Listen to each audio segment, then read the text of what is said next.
I'm Bob McDevitt and currently I programme 3 different literary festivals.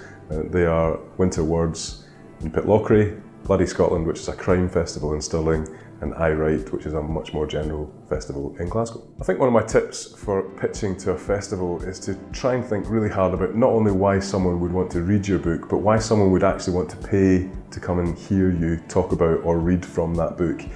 Things to think about are, is there an interesting backstory to how the book was written? Are you basing it on some personal experience, something from your own life that makes the book particularly interesting? Or are you telling us some brand new, hitherto unknown facts about a subject? And thinking about whether your book lends itself well to, say for example, an illustrated talk or lecture, that kind of thing works very well.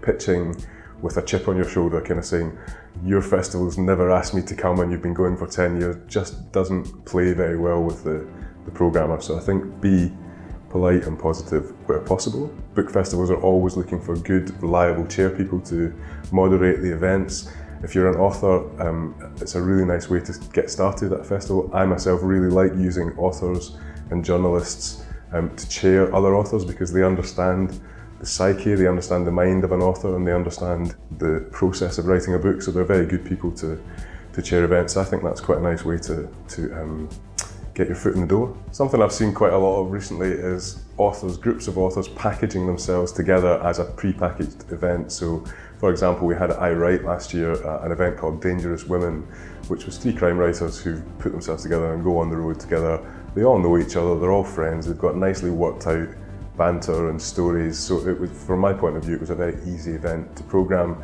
Those kind of events work really well because, as I say, you've got people who are friends.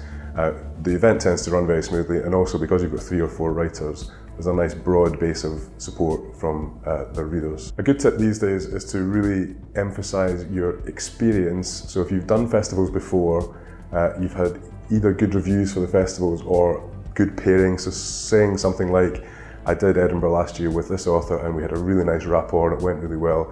That works very well. And also don't underestimate your social media presence. So if you've got lots of followers on Twitter, if you're very active on Facebook or Instagram or anything like that, that's the kind of thing that a book festival organiser can really use, because they know that when it comes to selling tickets for your event, we're going to have a good basis, a good platform on which to build ticket sales. So don't keep that kind of information quiet.